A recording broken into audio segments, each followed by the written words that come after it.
Topic వచ్చేసి మానవ ధర్మాల యొక్క విలువ.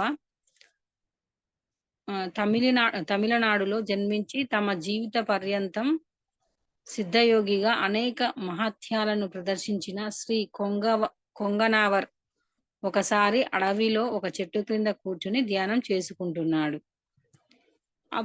అప్పుడే ఆ చెట్టు కొమ్మలపై ఉన్న ఒక కొంగ అతడిపై రెట్టవేసింది. దాంతో ధ్యానభంగమైన కొంగనావర్ తలెత్తి పై కొమ్మలలో ఉన్న కొంగ వైపు కోపంగా చూశాడు. కోపాగ్నికి ఆ కొంగ ఉన్న ఫలంగా కాలి బూడిదయ్యి క్రింద పడిపోయింది. ఇక్కడ గమనించండి మాస్టర్స్ అందరు కూడా చక్కగా. మళ్ళీ ఏదైనా ఉంటే మళ్ళీ నెక్స్ట్ చెప్తాను. అది చూసి ఆశ్చర్యపోయిన అతడు, అబ్బో నాకు చాలా శక్తులు వచ్చేసాయి, నేను గొప్ప తపస్సంపన్నుడిని అనుకొని గర్వపడసాగాడు. ఇక్కడ గమనించండి, తమిళనాడులో జన్మించి తమ జీవిత పర్యంతం సిద్ధయోగిగా అనేక మహత్యాలను ప్రదర్శించిన శ్రీ కొంగ నావర్ ఒకసారి అడవిలో ఒక చెట్టు క్రింద కూర్చొని ధ్యానం చేసుకుంటున్నాడంట. అప్పుడు ఆ చెట్టు కొమ్మలపై ఉన్న ఒక కొంగ అతడిపై రెట్టవేసింది.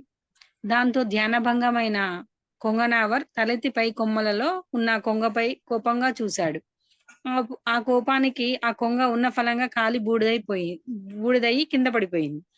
అది చూసి ఆశ్చర్యపోయిన అతడు, అబ్బో నాకు చాలా శక్తులు వచ్చేసాయి, నేను గొప్ప తపస్సంపన్నుడిని అనుకొని గర్వపడసాగాడు. కొన్నాళ్ళ తరువాత ఒకరోజు అతడు మిట్ట మధ్యాహ్నం వరకు అడవిలో ధ్యానం చేసుకొని లేచి భిక్ష కోసం గ్రామానికి బయలుదేరాడు. మొదటగా ఆ గ్రామంలో ఉన్న తిరుపల్లవర్ అనే మహాకవి ఇంటికి వెళ్ళి, తల్లి బాగా ఆకలిగా ఉంది, వెంటనే అన్నం పెట్టమ్మా అని అడిగాడు. ఆ సమయంలో తిరువల్లవర్ గారి భార్య అయిన వాసుకి లోపల తన భర్తకు భోజనం వడ్డిస్తూ ఉండడంతో, కొంచెం ఆగండి స్వామి, నా భర్త భోజనం చేస్తున్నారు, వారి భోజనం అయిపోగానే మీకు వడ్డిస్తాను అని చెప్పింది. తనంతటి గొప్ప శక్తి సంపన్నుడిని లెక్క చేయకుండా ఆమె అలా వేచి ఉండమని చెప్పడంతో అసహనానికి గురి అయ్యాడు కొంగనావర్. కాసేపటి తర్వాత విస్తరిలో భోజనం వడ్డించి తీసుకుని వచ్చిన ఆ ఇల్లాలి వైపు కోపంగా చూసిన కొంగనావర్తో ఆమె, మీ కోపానికి కాలి బూడిద కావడానికి నేను కొంగననుకున్నారా అని అడిగింది శాంతంగా. ఒక సాధారణ గృహిణి ఎక్కడో ఊరవతల చిట్టడివిలో చెట్టు క్రింద జరిగిన సంగతి ఎలా తెలుసుకుంది అని ఆశ్చర్యపోయాడు కొంగనావర్. ఆమె పాదాలకి నమస్కరిస్తూ, అమ్మా, ఇంతవరకు నేను గొప్ప తపస్సంపన్నుడిని, నా చూపులతో ఎవరినైనా భస్మం చేయగలను అనుకున్నాను, కానీ ఎక్కడో అడవిలో జరిగిన విషయం నీకెలా తెలిసింది? నీకేమైనా దివ్య దృష్టి ఉందా అని అడిగాడు కుతూహలంగా. దానికి ఆ గృహిణి నవ్వి, అయ్యా, నాకు ఎలాంటి శక్తులు లేవు, మరి అందుకోసం నేను ఎలాంటి తపస్సులు చేయలేదు. ఒక భార్యగా నా భర్త పట్ల, మరి నా కుటుంబం పట్ల నా ధర్మానికి సక్రమంగా నిర్వర్తిస్తాను, కాబట్టే ఎక్కడో జరిగే విషయాలు తెలుసుకునే శక్తి నాకు వచ్చి ఉంటుంది అంతే అంటూ వినయంగా భోజనం వడ్డించింది. ఆమె మాటలకి కొంగనావర్, అమ్మ, ఏ పనులు చేయకుండా తపస్సు చేసుకోవడమే గొప్ప పని, గర్వించే నాకు జ్ఞానాన్ని ప్రసాదించావు, మానవ ధర్మాల యొక్క విలువకు నాకు స్పష్టత తెలియజేశావు, నా కళ్ళు తెరిపించిన నువ్వు నాకు గురువుతో సమానం అంటూ ఆమెకి నమస్కరించాడు. అయిపోయింది. సారీ. అసలు ఎంత అద్భుతంగా ఉంది కదా. అంటే ఆమె ఏది చేయలేదు, తన ధర్మాన్ని మాత్రమే తను నిర్వర్తిస్తూ ఉంది. ధర్మం అంటే ఏంది?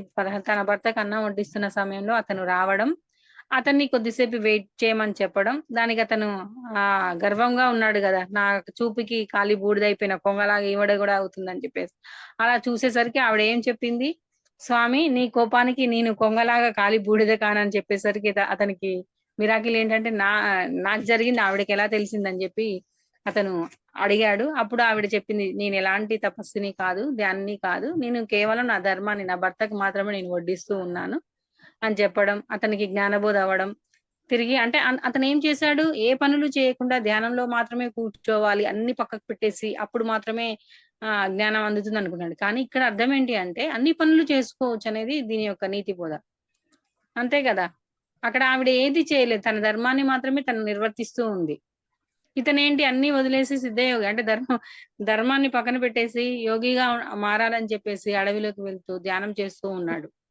అంటే తన బాధ్యతల్ని తన ధర్మాన్ని పక్కకు పెట్టేసి అదే అన్నట్టు అతనికి కలిగిన జ్ఞానబోధ ఏంటంటే ఓకే నువ్వు ఇలా నీ ఇంటి పనులు నీ ఇంటి బాధ్యతలు నిర్వర్తిస్తున్నావు, నీకు ఇంత శక్తి కలిగినది అండ్ నేను ఏది చేయకుండా ఇలా చేయడం కరెక్ట్ కాదని తెలుసుకున్నాడు. అది దీని యొక్క వివరణ, అదే నీతి. Okay, thank you masters.